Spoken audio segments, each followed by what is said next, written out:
Goedendag iedereen, bonjour à toutes, bonjour à tous. Alors il est agréable aujourd'hui de vous dire qu'à nouveau les nouvelles sont bonnes. Les contaminations, les hospitalisations continuent à diminuer et les premiers signes nous font penser qu'il devra en être de même dans les jours et on l'espère les semaines qui viennent. La campagne de vaccination, on vous en parlera plus amplement tout de suite, a atteint son rythme de croisière mais qu'elle va encore accélérer d'ailleurs d'ici quelques semaines. L'attelage un peu fou, viral, qui nous a emporté dans la troisième vague est maintenant maîtrisé et c'est à nous de le garder sous contrôle de manière définitive. On a une image de notre mobilité dont vous devez partager quelques informations avec vous. C'est une image contrastée, comme vous le voyez. Cette image contrastée nous montre quoi? Elle nous montre que, bien sûr, la présence à la maison et les déplacements sont moins importants qu'ils n'étaient avant le coronavirus, mais qu'ils se situent actuellement au même niveau qu'après les vacances de carnaval. Comme vous le voyez sur la courbe verte au-dessus, nous passons actuellement un petit 10%, 9,4% de notre temps en plus à la maison que par rapport à la période pré-Covid. Ceci explique en partie, d'ailleurs, avec la vaccination bien sûr, l'évolution favorable des chiffres actuellement en Belgique. Nous nous déplaçons cependant plus qu'au préalable, entre autres pour le travail. On est encore actuellement, c'est la courbe bleu foncé que vous voyez en dessous de la barre au niveau 0, à 17% de moins que ce qu'étaient les transports pour le travail avant la crise Covid. Mais nous avions fait mieux, entre autres avec moins 25% dans la période de janvier et février. On se retrouve à ce niveau-là, à peu près au même niveau qu'en octobre 2020. Les déplacements pour aller dans les magasins, par exemple, ont aussi augmenté de manière significative à partir du 26 avril, ce qui est assez logique, bien sûr, puisque c'est à partir de ce moment-là qu'on a pu aller dans les magasins sans avoir les limitations qu'on connaissait et sans devoir prendre de rendez-vous. Si on en vient maintenant aux chiffres purement, on a eu en moyenne, par rapport à la semaine passée, une moyenne de 3009, donc pratiquement 3000 nouveaux cas par jour, ce qui est une diminution de 16% par rapport à la moyenne de la semaine précédente. Le pourcentage de tests positifs, excusez-moi, a lui aussi nettement diminué puisque nous avions frôlé à nouveau les 10% de tests positifs et que nous sommes maintenant revenus à 7,3% de tests positifs. C'est une diminution qui est maintenant pratiquement continue depuis 2 semaines après qu'on soit resté accroché à plus de 9% pendant, je dirais, trop longtemps. Le Centre européen de contrôle des maladies, l'ECDC, à Stockholm, considère qu'un pourcentage de 4%, et si possible moins bien sûr, est un pourcentage relativement sûr qui permet de placer un pays en code vert. Nous n'y sommes pas encore, mais nous allons dans la bonne direction.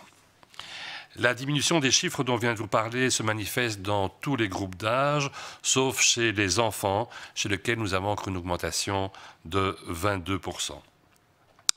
L'incidence des contaminations chez les enfants est cependant toujours moins élevée que dans la population plus âgée, dans la population active. La plupart des nouvelles contaminations sont actuellement observées chez les adolescents, même si là aussi les chiffres connaissent une tendance à la baisse. Les contaminations, comme pour les hospitalisations, on vous a parlé des hospitalisations la semaine passée par exemple, sont de plus en plus dans un milieu plus jeune et actuellement la moitié des nouvelles contaminations se passent chez des personnes de moins de 35 ans. Avec la réouverture des écoles, le testing s'est bien sûr accru dans les écoles et ce testing, qui a pratiquement doublé d'ailleurs chez les enfants, est en contraste par rapport au testing chez les adultes qui lui est resté relativement stable au cours du temps. Le pourcentage de tests positifs, on vous l'a dit, il a effectivement diminué au cours des dernières semaines, et ce aussi d'ailleurs chez les enfants et les adolescents, ce qui dénote du fait que nous avons maintenant une meilleure image de ce qui peut se passer dans le réservoir au niveau des enfants par rapport à un certain nombre de contaminations qui passaient inaperçues pendant les vacances scolaires. Et on sait que mieux on connaît son ennemi, mieux on peut lutter contre lui, et que donc une meilleure appréhension de la situation épidémiologique, y compris chez les enfants, est un point qui est favorable pour nous aider à maîtriser la situation. Cette diminution dont on vient de vous parler est une diminution qui est au niveau national et on la constate également, comme on voit là sur la carte, dans toutes les régions et dans toutes les provinces. Elle est simplement d'intensité variable. Elle est la plus prononcée en région bruxelloise où on a moins 28%. Elle est la moins prononcée en Flandre occidentale en vert clair avec moins 2%. Le taux d'infection est le plus élevé dans 3 provinces wallonnes qui sont le Namurois, le Hainaut et le Luxembourg, suivi de 2 provinces flamandes, le Limbourg et la Flandre. La diminution des hospitalisations se poursuit et ça c'est un point également très important puisque vous savez que le poids sur le système de santé était très important depuis déjà si pas dire trop longtemps. Et c'est quelque chose qui se passe actuellement dans toutes les régions et dans toutes les provinces.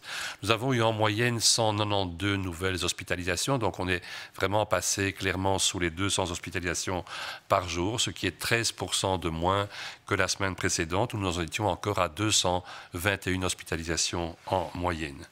Ceci permet au taux d'occupation des hôpitaux de baisser, lui aussi. Nous avons encore actuellement 2759 patients Covid hospitalisés, dont 824 le sont en soins intensifs. C'est une diminution respectivement de 7 et de 8% par rapport aux chiffres de la semaine précédente. Si tout continue ainsi, et on l'espère vraiment, nous pourrions passer sous la barre des 500 lits occupés en soins intensifs, et ceci actuellement pour la mi-juin. Et vous savez que c'est un point important, puisque c'est un point qui va servir de référence, entre autres, pour de nouveaux assouplissements. Alors, cette diminution des lits de soins intensifs, elle dépend bien sûr de beaucoup de choses, dont la campagne de vaccination, et là aussi on va en parler bientôt, mais elle dépend aussi de nous, on l'a assez dit, elle dépend des précautions que nous prenons pour éviter d'être contaminés. Et donc, il est important là de gérer les choses de manière adéquate, de manière à donner ce coup de pouce, je dirais très utile, pour que ce chiffre soit certainement atteint au moment où on vous le cite maintenant, et si possible, 1 ou 2 semaines plus tôt.